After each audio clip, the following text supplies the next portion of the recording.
Bonjour, alors c'est une petite vidéo qui va vous montrer comment exporter des morphes de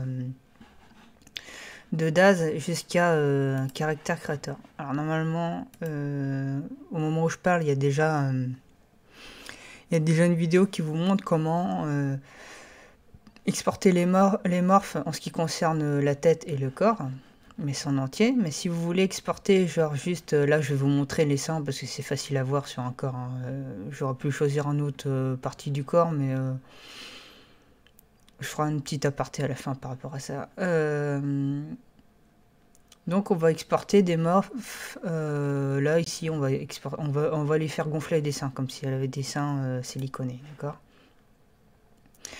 Ce qu'il faut d'abord pour Character Creator, c'est un modèle de base. Et puis ensuite, faut le sauvegarder sur Character Creator. Une fois qu'on l'a sauvegardé sur Character Creator, on modifie sur DAZ 3D. Et on explique, on dit à Character Creator qu'est-ce qu'on veut mettre en slider ici dans glissière, la différence entre le modèle de base et la différence. C'est-à-dire pour moi, le slider quand il est à 0 c'est le modèle de base et quand le slider il est à 100% c'est quand les seins ils sont gonflés. J'espère que vous comprenez. Donc pour moi ce qu'il me faut là, ou au pire vous suivez, vous allez comprendre. Ce qu'il me faut moi c'est le modèle de base ici et le mettre sur Character Creator. Je vais dans Fichier, Exporter, en FBX toujours. Je l'avais déjà fait avant, donc je fais un FBX nommé base FBX. Je fais enregistrer. Là, il me demande si je dois le remplacer. Je fais oui, parce que je l'avais déjà fait avant. Donc je fais accepter. Voilà. Vous avez des tutos en anglais où la dame n'est pas habillée. Moi, je l'habille. Je ne veux pas avoir de problème avec les gens qui viennent sur ma chaîne. Parce que je pense que sur YouTube, ça passe quand même. Hein. Les modèles en 3D, ça passe. Ici, je vais aller sur Transformer et je vais aller sur CC3+. Et je vais chercher mon FBX de base. Base FBX, que je vais nommer base FBX. Je vais mettre les textures en basique, je ne vais pas me prendre la tête. Tout ce qu'il me faut, moi, c'est le morph.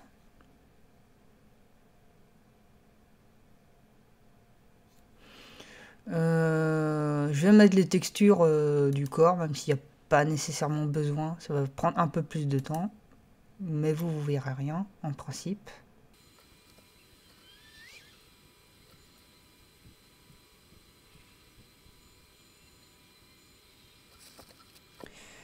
Une fois que votre personnage il est chargé, ben, vous le sauvegardez en fait. On va dans Files et vous l'exportez en e-avatar.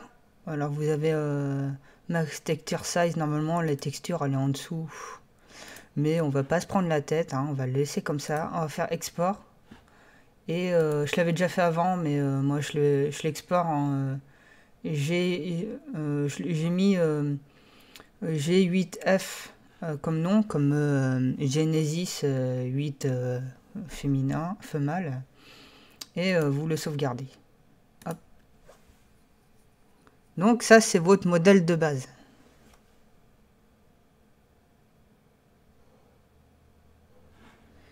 Donc ici on va utiliser un morph, ça va être les seins de Lara Croft. Hop, vous voyez que les seins ils ont gonflé ici. Alors oui, pour moi c'est plus l'ancienne Lara Croft, mais bon. Et je vais l'exporter sur le nom Lara FBX, même si on peut utiliser le même FBX. Hein, donc je l'ai sauvegardé sur un FBX. Hein, hop, que j'ai nommé Lara FBX. Voilà. Je l'ai sauvegardé. Maintenant, je vais appeler ce FBX, Lara FBX. Hop. Je vais backer les textures. Bon. Pas obligatoire, mais je l'ai fait quand même.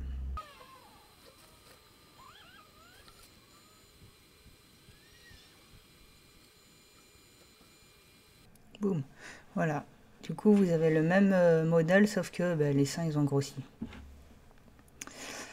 Ce qu'il faut faire, c'est pour avoir le morph, c'est dire reprendre le. On va dans Create Morph Slide Editor. Et là, il vous demande en fait. Ce qu'il vous demande, c'est la source et puis la cible. La cible, en fait, c'est le modèle qui a été modifié. Et le source, c'est celui que vous avez sauvegardé juste avant. Donc on va aller chercher G8F. Et Current Morph, c'est le modèle actuel. Alors du coup, moi, ce que j'aimerais bien savoir, c'est par exemple, là, on a le nom du morph, là. C'est marqué Lara. Je vais marquer Lara. Hein, hop. Ici, ouais, du coup, on a dans Body, ça paraît pas mal. Body, et ça sera plutôt dans Chest, je pense. Body Chest. Ouais, un truc comme ça.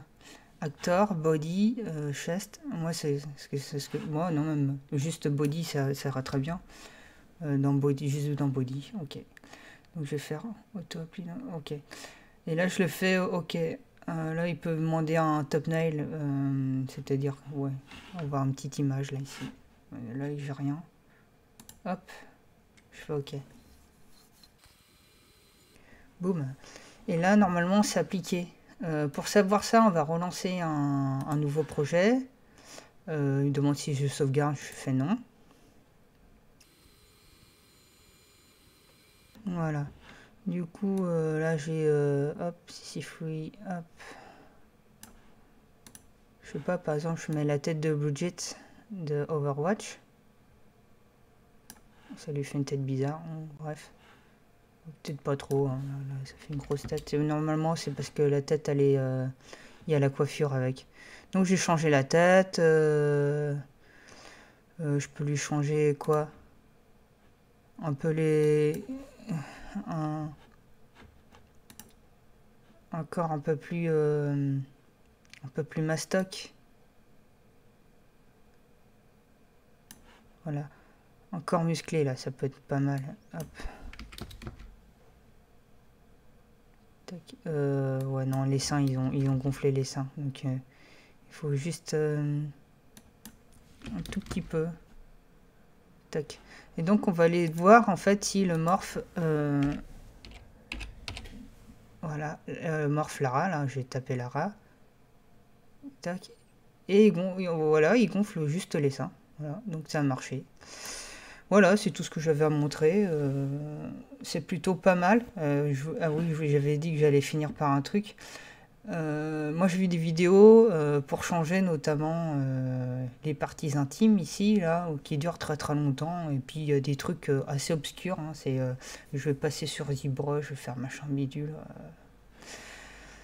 Ça existe sur Daz, et puis vous appliquez juste cette manœuvre-là, et ça suffira amplement. Inutile d'aller aller invoquer les gourous, etc. Donc, je dis ça parce que j'ai vu des trucs incroyables où ça passe sur ZBrush, etc. Et ça marche que pour une image fixe et pas sur de l'animation. Donc là, ce que je vous montre, ça marche pour de l'animation. Donc c'est tout ce que j'ai à vous montrer et puis bah, à la prochaine.